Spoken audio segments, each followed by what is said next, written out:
hombre de consenso, él tiene una visión productivista, diputado, político, 2 veces presidente de la Unión Industrial Argentina. José Ignacio de Mendiguren, él considera que el empresariado argentino que tiene que producir y se sale produciendo, ¿no es cierto? Lo primero que le voy a preguntar es cómo hace para acordar en el frente de todos una visión en donde los empresarios no son tan bien vistos, ¿no? Seguramente él va a tener una respuesta. Contame qué es el BICE. El BICE es el Banco de Inversión y Comercio Exterior. Vino a ser a lo mejor la continuidad de lo que fue el BANADE en la Argentina. ¿Qué es la banca de inversión? La banca de inversión es precisamente la que acompaña una decisión estratégica de un país que cree que tiene la necesidad de desarrollar distintos sectores estratégicos. Todos los países desarrollados del mundo, todos, tienen la banca de inversión, por supuesto que con otras características mucho más potentes que este. En Brasil, por ejemplo, el Banco Nacional de Desarrollo de Brasil financia el 10% del Producto Bruto brasileño. Solo ese banco. Se le presta plata a las empresas para desarrollarse. Y es fondeado, fíjate la importancia que le da Brasil, por el aporte de los trabajadores. A ver, explícame eso que me interesa como sindicalista. Es decir, para vos poder prestar a tasas convenientes, más bajas que el mercado, tenés que estar fondeado, tenés que tener fondos. Sí. Pues si vos los fondos los tenés que tomar del mercado a una tasa del 30, no lo podés prestar al 25. ¿Una parte del sueldo en blanco va para fondear esto? Exactamente, hay una parte y los trabajadores integran el directorio de BNDES como un instrumento propio. ¿Por qué? Porque es el que genera empleo. ¿Es inviable entonces un empresariado sin financiamiento estatal? Mira, el primer insumo de una economía capitalista, solamente la Argentina lo discute, es el crédito. Sí. Para que vos tengas una idea, un país desarrollado, el crédito a la economía está arriba de 100 puntos del Producto Bruto. Llegan hasta el 150. Un país latinoamericano como Brasil, como Chile, está entre el 70 y el 60. La Argentina, como máximo, estuvo este tiempo al 12% del producto. Quiere decir que bien podría decir que no hay crédito en la Argentina. Y de ese 12%, que es nada, si vos desagregás cuánto le presta a la inversión y cuánto al consumo, más del 85% es consumo. Te financia la tarjeta de crédito, te financia la cuota de un auto. Y a la inversión no le dejas nada, 10%. Y cuando vos además de ese 10% que va a la inversión, decís cuánto va a las grandes empresas y a las pymes, otra vez, el 50% va a las grandes. Quiere decir que una pyme en la Argentina, el crédito a la inversión no llega al 2% del producto. Es decir, inexistente. Es mágico entonces que vos quieras hacer un proyecto de desarrollo sin crédito. Esto es el huevo y la gallina. Como Argentina no crece hace 10 años, no crece, este es el verdadero cáncer de la Argentina, el no crecimiento económico. Vos cuando no creces, no generás empleo, primer tema. ¿Quién es el único que genera empleo? Entonces, las provincias, el Estado. Claro. Entonces, crece el Estado. Cuando vos no creces, no recaudás.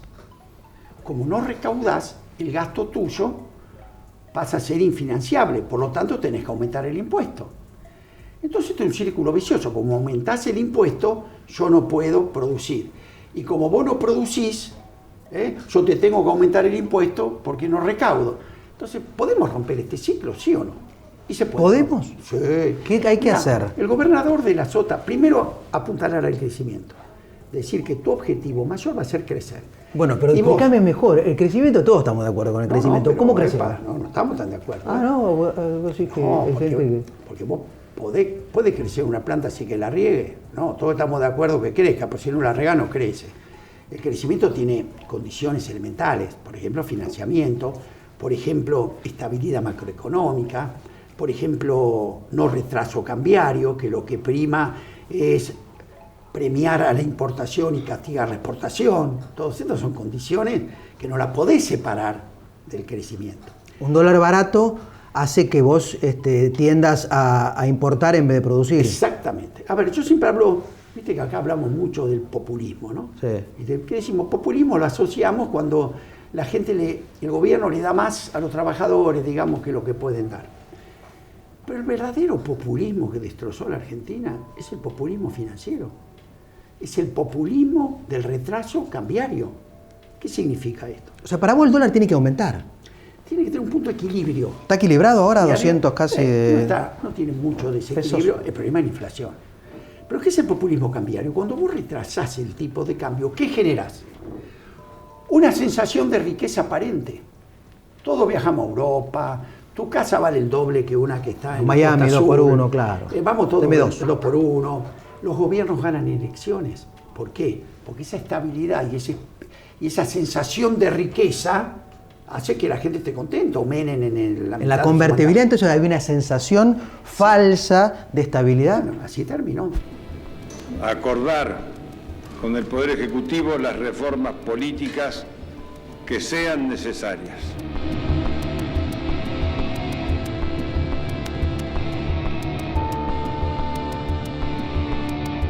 Me dirijo a usted para presentar mi renuncia como presidente de la Nación. Corrientes y Callao es el momento en que se conoce la noticia de la renuncia del presidente Fernando de la Rúa. Todos los retrasos cambiarios, todos, terminan de dos formas, mal o peor. ¿Se enamoraron de la convertibilidad? ¿Tendría que Bueno, haber durado un par de años sí, correcto. y dejar flotar el dólar? ¿Eso era? O sea, en vez de 1 a 1, 1 a 2, 1 a 3. Para negar el problema, esto es lo que cuento en el libro, ¿qué hacían? Emitían moneda, locuras. Cada provincia tenía su propia moneda, había 18 Sí, monedas eso recuerdo. recorriendo la Argentina. Para pagar, digamos, el gasto público. Digamos. Como no podías financiar el tocar gasto. el 1 a 1, Sí. cada uno emitía su moneda, en vez de corregir el problema. Y bueno, el fondo te daba la plata, tenías un respirador automático. A principios del año 2000 te dieron un blindaje, casi 40.000 millones. Queridos argentinos, los esfuerzos de este año dieron sus frutos. He anunciado un blindaje internacional que nos saca del riesgo y crea una plataforma extraordinaria para el crecimiento. Y vos, en vez de utilizarlo para salir en forma ordenada de la convertibilidad, que es lo que ahora dice Cavallo, que es lo que ahora dice el fondo, te enamoraste y te quedaste adentro. Conclusión, te la comiste. Entonces después apeló a la intangibilidad de los depósitos. Los depósitos- Corralito. No, antes. Antes. A ver, él a través de leyes quería desafiar la ley de gravedad. ¿Vos podés sacar una ley que diga los objetos no se van a caer más? Es difícil. Imposible, se van a seguir cayendo.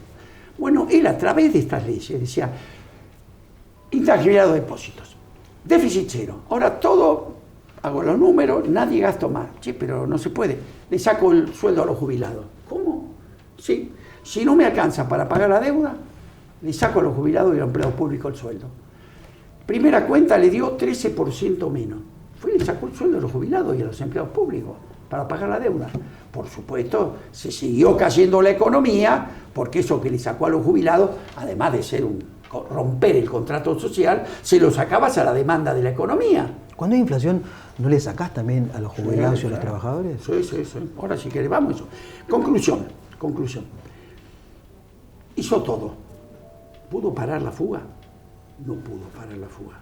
Un día se le fueron 1.000 millones de dólares, un solo día. El Fondo Monetario le dijo, no te doy más plata, y voló por el aire. Hemos debido adoptar medidas extraordinarias que van a tener una vigencia de 90 días.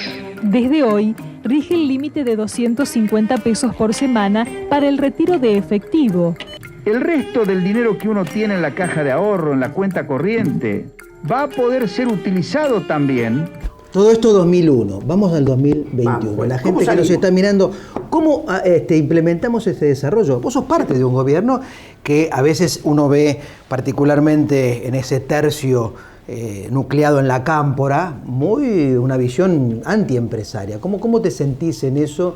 ¿Ellos entienden esta mirada que vos tenés, que hay que apoyar al empresariado y no combatirlo? Algunos sí, puede ser que haya diferencia. Nosotros claramente somos una coalición, ¿no? Sí, vos estás nucleado dentro de lo que se denomina el Frente masismo, Renovador, ¿no? Sí, el Frente sí, Renovador, sí. con Sergio. Tenemos Pero también claro. hay 2 tercios más. Bueno, pero nosotros dentro de la coalición Sí. trabajamos con nuestra Por eso, propuesta. sí. Nosotros tuvimos una formación de escuela de negocios que la presidía Roberto Labaña, formamos nuestros cuadros técnicos, tenemos perfectamente claro cuál es la salida. Después peleamos adentro del espacio para tratar de influir. Pero ¿qué pasó en este año? Fíjate que de aquella crisis, donde hubo una alianza con la producción y una decisión política, ¿qué hubo primero? Un acuerdo político. Así el radicalismo y el peronismo dijeron, de esta crisis salimos juntos, que lo planteo. Alfonsín y Duhalde dice, después nos pelearemos, pero ahora salimos juntos. Los dos me llaman a mí, Alfonsín y Duhalde, lo cuento en el libro. ¿Y qué es lo que me proponen? Que sea su primer ministro de la producción de la historia argentina. Nunca hubo a nivel nacional, porque se salía con una alianza con la producción. Y todas las medidas que se tomaron, al revés de la especulación financiera y los periodos anteriores, tenían que ver con la producción. ¿Cuál fue el resultado? De la peor crisis social, política y económica que recuerda el país, instauramos el periodo de crecimiento más largo de la historia argentina entre el 2002 y el 2011. ¿Y qué pasó que estamos con un 50% de inflación? Muy interesante. ¿O qué le estás diciendo ahora, Alberto, para que vuelva a este desarrollo productivo? Primero, que no cometamos los errores que cometimos a partir del 2011. Es decir, ese periodo de crecimiento tenía 3 patas fundamentales. Tipo de cambio competitivo, baja inflación y superávit gemelos. Con esas 3 cosas tuviste ese crecimiento, 75% del PBI crecimos con desendeudamiento, crecimos con acumulación de reservas, se le pagó al fondo. Y el periodo era 3% de inflación, más o menos estamos en eso, 4% de superávit fiscal y un tipo de cambio competitivo que sostenían eso. ¿Qué nos pasó después? Perdimos el 3% de inflación, se nos fue al 30%, lo que era 4% de superávit comercial se nos fue al 4% de déficit. Segundo gobierno de Cristina, estás hablando. Sí. La crisis de la subprime pegó en esto y después yo creo que lo que nos pasó, que ese era el periodo de dar el salto. Yo hice, acá te lo cuento, mi segunda presidencia en la UIA, digo, señores, este crecimiento, hoy estamos discutiendo qué hacer con el superávit, fíjate vos qué interesante. Y lo que estamos discutiendo es cómo, de un proceso de crecimiento, vos pasás a un proceso de desarrollo, que es totalmente distinto. Podemos generar 100.000 millones de dólares de exportaciones agroalimentarias, está la ley. ¿Vamos a debatir eso? ¿Podemos ahora, en el 22, podemos hacer esto? Más allá de una ley, podemos. ¿Y tus compañeros del Frente de Todos, qué piensan? ¿Están de acuerdo con apoyarte para que esta historia exitosa, productiva, a cargo del Ministerio pueda volver? Yo creo que lo que ha dicho el gobierno ahora es marcar un rumbo, ¿no? En la pandemia había que salir con la producción, por eso se rescataron las empresas el año pasado, etcétera. Ustedes saben que el Estado, como estuvo todos estos meses y está hoy, va a estar al lado de ustedes ayudándolos a seguir y ayudándolos a crecer. Y les pido que crezcamos esta vez todos juntos. Ahora viene la sintonía fina. Y eso requiere acuerdo. Si vos ves cuando yo presenté el libro, no fue casualidad. Yo convoqué a todos. Convoqué a la oposición, estaba presente. Convoqué a los trabajadores, estaba la CGT, los dos, Daer y Acuña. Estaban los gremios industriales, Caló, Rodolfo Daer, Smith. Convoqué a la iglesia, a la pastoral social, el mismo equipo que aquella vez nos ayudó a ponernos de acuerdo. Estaba la iglesia. Convoqué a la Universidad de Buenos Aires. La universidad también tiene que estar presente en esa mesa. Y después la política, atrás de objetivos comunes. ¿Y ahí? Por ejemplo. Eso, contame, porque yo creo que nadie puede estar en desacuerdo con lo que vos planteás. Pero, industria nacional, producción, crecimiento, generación de dólares, exportación. La política, digamos, en la cual vos formás parte, ¿no es cierto? ¿Cómo los convences a los tuyos, que son los que están conduciendo hoy, que lo hagamos? Mirá, la Argentina tiene un problema, que no puede anticiparse a las crisis. Esto es un problema estructural nuestro, lo cuento en el libro. Tiene que llegar la crisis para... Sí, pasó con la pandemia, porque le pasó primero a Asia, después a Europa, y a nosotros nos agarró sin tener en cuenta esos 3-4 meses y antes. La convertibilidad, todo el mundo sabía que se moría, hacía moneda, nos pasó lo mismo. Nada. Entonces, lamentablemente esperemos que ese tiempo no llegue. Yo que digo en el libro, lo explico. Aquí hay una generación de políticos nuevos, que todos empezaron a ejercer en democracia, que hasta son amigos, y han volado de la grieta, que esto lo ven. Y que saben que si seguimos en una... ¿Algún político tomaría esto como un plan de gobierno? Yo lo voy a intentar, yo te digo otra vez. No, acuerdo, yo te digo, ¿sentarte qué es? Hay una ley, concreto, ejemplo concreto, la ley de agroindustria. ¿Cómo se hizo? Con las entidades, con la oposición, con el oficialismo. ¿Por qué no sale? Ahí tenés un ejemplo concreto de cuando se trabaja atrás de un objetivo. No, ¿Pero eso está funcionando o eso es un papel aprobado y que está dando vuelta? No está el proyecto de ley, entró al Congreso. Pero bueno, ¿qué es lo que yo pienso sobre esto concretamente? Dale. Yo te pongo ejemplo, caladero argentino.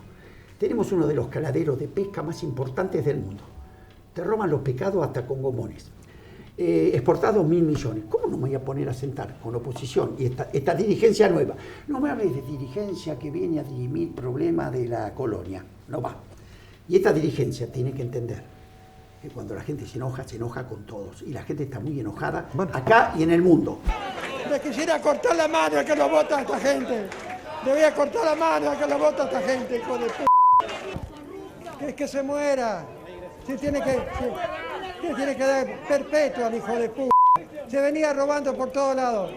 Como 3 robos cometió. En el 2001 se enojó mucho la gente. Mucho, nos decían que se vaya. No sé hasta cuándo, el 2021 que estamos terminando, no sé hasta cuándo la gente se va a seguir. Se enojaron con Trump, se enojaron. Basta de esto. Yo el otro día dije en un artículo, estamos cabeceando Granada en un gasoducto. Alto riesgo. Paremos. En todo este proyecto, ¿el FMI cómo juega? En tu proyecto sí. ¿Nos necesitamos el FMI o es mejor no pagar la deuda? No. Argentina, yo te digo, yo lo viví al FMI, lo negocié con él en el 2002, no dio vuelta, nos corrió el arco, pero... Le pagaste. Hay que pagar. No te podés ir. Lo que sí podés, esto es muy importante. El fondo te va a decir siempre lo mismo. Ajustá y pagame. Si vos no le llevas otra cosa, estás muerto. Entonces lo que vos tenés que llevarle al fondo es esto que yo te digo. Acá tenemos en marcha esta cadena agroalimentaria. ¿Y sabes qué pasa? Nos van a entrar 30.000 millones de dólares más. Acá tenés mi plan pesquero. Hoy 2.000 millones, lo voy a llevar 8.000 millones. Mirá la minería, hoy estoy nada. Me sacan el barro y se lo llevan a Canadá y a Australia para decirme cuánto dio. Vamos a trafilar. Entonces yo les pido el plazo para algo. ¿Vos sabés que tu libro sería un proyecto para que el Fondo Monetario Internacional nos apruebe la continuidad de la deuda? Yo creo que... ¿Nos siga prestando plata? Si vos no le llevas al fondo, ¿cómo vas a cambiar la matriz? Estoy de acuerdo con vos, pero, no hay número pero Guzmán te escucha, porque yo es como que va, viene y dice cosas y ajusta un poquito y estamos esperando que la cosa los últimos 6 meses nos llevamos hablando de que sí, ya acordamos con el fondo, ya acordamos y todavía no acordamos. Yo conozco, cuando alguien negocia uno, yo por lo general, si a vos te mando a negociar por mí, yo no puedo estar diciendo a todos lados, che, entregá porque te saco el poder de negociación. Claro. Lo que a mí, mira, yo estuve con Caldarelli, que era representante del Fondo Monetario, en el 2018, cuando estaban entregando el crédito de 54.000 millones. Lo recibí con Aldo Piñanelli, mi homenaje a él, con Labaña, con Sergio Massa. Lo miramos a los ojos a Caldarelli. Le dijimos, Caldarelli, vos sabés que no cobrás. Así nomás, me estás prestando 54.000 millones de dólares con este perfil de vencimiento. ¿Qué te dijo? Más la deuda que tenemos y con estos ingresos, ¿cómo haces? Nos miró, riéndose, y me dijo, lo que pasa es que ustedes, el gobierno, nos pidió un plan de estabilización, no un plan de crecimiento. Una locura. Lo que está diciendo, tenés razón. ¿Cómo vas a estabilizar sin crecer? ¿Qué sucedió? Lo mismo. Ahora vos fíjate, me prestás 54.000 millones cuando tenía un déficit de la balanza de 30.000. Y ahora no me renovás que tengo un superávit de 14.000. Entonces yo creo que acá hace falta una buena negociación, ¿no? Pero yo mostraría los números, a dónde voy. O sea, vos le dirías a Guzmán, anda con mi libro y es más probable que arregles con el fondo. El libro te marca sí, los hechos concretos. Acá está esta ley, y esta ley la votamos, o la hicimos, la oposición y nosotros, porque por eso hablo yo del acuerdo. Si vos querés acordar, como dijo Alfonsín y Dualde, salgamos juntos, después el año que viene nos peleamos. Bueno, está claro que vos sos un acuerdista, te llevo a la política. ¿Por qué perdió el Frente de Todos ahora la elección? Y todos los que estamos aquí escuchamos el veredicto de la gente. Lo escuchamos con respeto y lo escuchamos con mucha atención, porque sabemos que evidentemente hay errores que hemos cometido y que no debemos cometer. De los errores aprendemos. Y además, evidentemente, hay una demanda que seguramente no habremos satisfecho adecuadamente en los votantes. Para mí, Primero porque cometimos errores, no cabe duda. Decime dos errores que habría que corregir para no volver a perder la próxima elección. Es difícil, porque yo creo que yo hubiera tomado el rumbo, fue el correcto. Nosotros salimos al rescate de la economía el año pasado. Yo soy pyme, yo asistí al... Cerraron muchas pymes, ¿no? El año pasado, pero yo habían cerrado 30.000 con lo anterior y no había pandemia.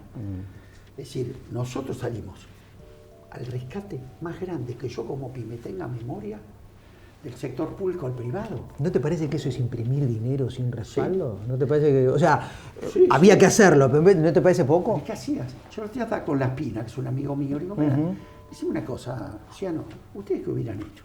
Acá se acaba la discusión, ¿vos qué hubieras hecho? ¿No hubieras emitido? ¿Qué hizo Estados Unidos? Que tiene estabilidad, ¿qué hizo? 13% del PBI de déficit. Y la inflación más que la triplicó. Pero salió o no al rescate de su economía, la dejó caer. Pero mantuvo la economía. No solamente atendió la salud. Estados Unidos mantuvo la economía. Nosotros como que, viste, ese fanatismo que tenía el presidente por salud, porque de la pobreza se vuelve en cambio de la muerte, ¿no?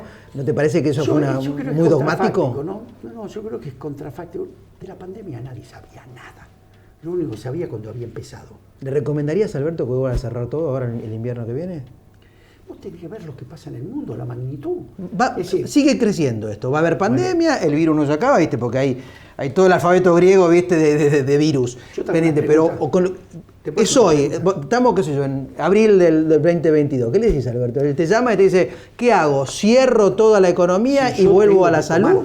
Como dice el 2020 o no. Cuando gobernás, tenés la responsabilidad de tomar la decisión. Y todas las decisiones tienen costos. Vos tenés que priorizar. ¿Qué costo prefiero pagar? ¿Que me critiquen porque se quedaron más en la casa o que me critiquen porque se murieron? Y eso tenés que decidir. Yo te pregunto, Italia, ¿tienen pobreza? Nada. ¿Tienen asentamiento, viste, villa? Nada. ¿Tienen un sistema hospitalario sólido? Sí. Los agarró el pico de pandemia y los muertos lo tenían en la vereda. Yo te pregunto, si ese pico nos agarra acá, con 40% de pobreza, 2.200 asentamientos entre Capital y Gran Buenos Aires, y en los hospitales no es que no había respiradores, no había gasa, ¿qué hubiera pasado? No me lo quiero imaginar. Pero igual hubo 120.000 muertos. Llevamos. No es que digas, salvamos un montón. Yo vuelvo a repetir. No fueron pocos los que se fueron. Fácil, ¿no? Yo siempre digo lo mismo. A mí me critican la salida de la convertibilidad, el Mingo, que discuto. ¿Sabes qué digo? ¿Vos qué hubieras hecho? Te la das vuelta. Y te doy 20 años de ventaja, porque a mí me tocó actuar día a día, y diciendo, si me caigo, ¿quién viene? Juan Pablo II. Habían pasado 5 presidentes en 10 días. Y tenías que seguir para adelante. Y tenías que tomar decisiones. Ahora después aparecen todos estos que todavía critican. Y hoy no te dicen que hubieran hecho. Entonces es contrafáctico. La pandemia, la verdad, ojalá que salgamos. Fue un drama. Pero fue un drama en el mundo. Como Merkel. ¿Vos sabés lo que es Merkel? Una estadista reconocida por toda Europa y perdió la elección. No sé qué te podría decir. Pues yo creo que en eso lo que tenés que estar es unido. A mí me gustó mucho al principio cuando Rodríguez Larreta y eso, salían los tres, se ocupaban. Ahora, ¿qué pasa? Después abajo vos tenés en la Argentina los que gobiernan y tienen responsabilidades y los que tiran piedra porque no tienen responsabilidad. Eso pasa. Entonces yo decía, había que por un lado Rodríguez Larreta, asustado porque gobernaba, nos llamaba a quedarnos en casa. Y otros nos decían que salgamos a la marcha, que quememos barbijo, salían con el flota, ¿te acordás? Me decía yo a Lombardi. Entonces, si vienen, a ver si podemos aprender, pues yo no me vas a encontrar en la grieta. Ante problemas serios, los pueblos están juntos. Después queda tiempo para dividirse. Y la gente creo que hoy va a valorar a aquellos dirigentes que entiendan lo que le está pasando y que se maten por conseguirle trabajo, que sin crecimiento no hay trabajo. Por eso insisto, el otro día, mirá la primera fila. Todos estaban. Todos. Bueno, lo escucho atentamente. Tiene un programa, tiene un proyecto de producción, tiene experiencia, fue ministro, es parte del gobierno y seguramente va a convencer al oficialismo para que salgamos de esta crisis, porque 40 y pico, 42% ya de pobres y 55% de inflación. Es inviable, hay que conseguir más trabajo. Yo coincido con José Ignacio de Mendiguren. Gracias. Gracias, Eduardo.